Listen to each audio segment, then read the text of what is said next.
Another high school shooting, a shooting involving high school victims, second in 2 weeks. This outside of Sun High School, where 3 kids were shot, one 16-year-old dead, targeted shooting.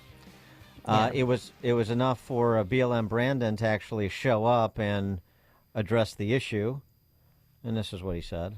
The loss of life is horrific under all circumstances, but it is especially harsh when our young people are targeted By other young people, ostensibly, he Right. went on. We're not going to allow these acts of terror to disrupt our livelihoods. My children will be in school tomorrow, and children across this city will be in schools tomorrow. And we're going to do everything in our power to make sure that our young people are safe. And a police source confirmed with me. I mean, we knew it was a targeted shooting, but it was gangbangers retaliating against other gangbangers. Yeah. Well, something else, too. We're going to do everything in our power to ensure that our kids are safe. And then, as Mike Scott's been reporting all morning, word has come down that he is opposed to the police presence in CPS schools. Right. He's been like that the whole time. So It's ridiculous. So they say we're gonna. You heard the police chief Snelling say we're gonna have more presence at this school and CPS schools, and then the mayor says the opposite in the next breath. I know they don't want police in the schools; they want them outside of the schools. But why not do both? We used to have officers in the school, and they were great. I loved them, and they were a great resource. And they were, I just police became villainized during BLM, and they never got their reputation back. Well, here's the good news. The good news, as we have been told by Ellen Brandon and Governor Jelly Belly, is that their policies are working, the violence is on the wane. And so, as he said yesterday outside of Sun High School, let's just get back to business.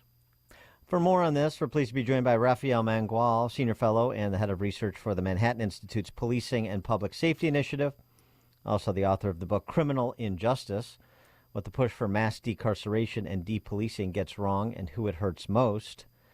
Rafael, thanks for joining us again. Appreciate it. Thanks so much for having me back. So just on the matter, since it's topical, of police and police presence in schools, particularly schools in urban centers that have a higher incidence of violent crime in the neighborhoods that surround them, what's your reaction to this sort of confused policy emanating from City Hall in Chicago? Yeah, it doesn't make sense. There's a large body of research that tells us very clearly that expanding police presence reduces crime, particularly through the mechanism of deterrence. There's no reason to think that that wouldn't also be true in and around our schools.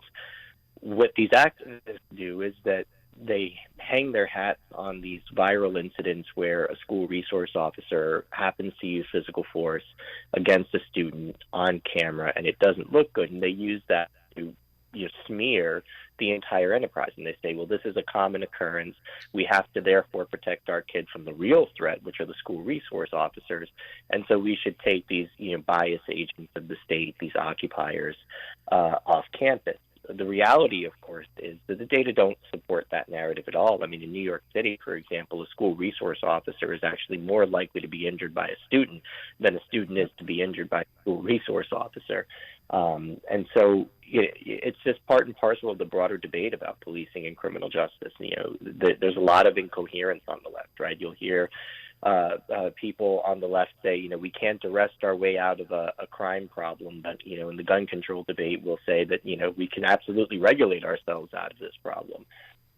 They say, that we need more gun rules, but, when it comes time for enforcement, they're nowhere to be found in the courtrooms. So, I've stopped trying to sort of reconcile the positions of the urban American left, and have just sort of resolved to point out where they're wrong. And it's so frustrating too, because when they show those videos of resource officers taking down a student, they don't show what happened before the takedown, like the reason up to that. So, in your estimates, what's the best solution to crime in the short term? The same things that's proven to be a solution to crime in the short term throughout American history, and that is a combination of policing, aggressive prosecution, and healthy doses of incarceration, targeted particularly at the people who are most likely to drive the most serious kinds of crimes and or who are engaging in other kinds of crimes at significantly high rates. Right? And it's not really that hard, particularly in cities like Chicago, to sort of figure out who those folks are. I mean, the police officers know, right? We see it all the time. I mean, one of my favorite accounts to follow on Twitter is CWB Chicago, which just does an absolutely fantastic job of documenting these cases where you have example after example of individuals who have 10, 20, 30, 100 prior arrests. How about we start there? It becomes impossible to rack up 50 arrests in a 5-year period in the city of Chicago because long before that point, we actually put somebody behind bars for a number of years. That's really the combination that is at the root of any solution. The sort of I can't even really think of the right word for it, but the hubris of people like Brandon Johnson to think that they can solve the crime problem through some new novel way that's going to, eliminate problems that have proven to be intractable, like poverty and unemployment and, disinvestment, that they're just going to spend their way out of this problem. There's no evidence for this whatsoever. The idea that they have figured out, A, what the root causes of crime are, and B, a scalable way to address those root causes in the short term is nonsense. Nobody has that answer. And yet the public continues to give him enough of a pass that, people like Johnson get away with it. Enforcement of the law against habitual criminals. God, that is just crazy enough to work, I think. Wild. Yeah. Yeah. I wanted to get your take on something else too, since sort of, you're as you say, you've resigned yourself to just pointing out where the urban left is wrong in distilling their misunderstandings. We had this state legislator introduce legislation this week that was making the rounds. He's sort of walked away from it now because of the public response, but it gives you an idea of the mentality. This is the same legislator who was the lead sponsor of the Safety Act, the end of cash bail in Illinois. And his latest and greatest proposal was to essentially eliminate police traffic stops by eliminating moving violations short of a DUI. So speeding, taillight, registration, all that, just gone. There's no penalties for those things, so there's no need for any police stops. So what's the sort of the underlying premises of somebody who would introduce legislation like that? I mean, that seems to be like a good representative of the mentality that is afflicting urban centers. Yeah, I mean, well, these are people who don't know anything about crime and how it actually works, right? I mean, the rationale for something like that will be like, I can imagine him already saying this. Well, we already have really serious problems in this city, and we don't need police wasting their time on traffic enforcement. They should be spending their time on pursuing, violent criminals and closing the gap on the clearance rate for serious crimes. What people like that don't understand is that there's an overlap between the people who engage in low-level offending, including traffic violations, and the people who engage in really serious crime. I mean, I don't know what the stats are in the city of Chicago, but I can tell you that in New York, some 40% of all gun arrests originate as traffic stops.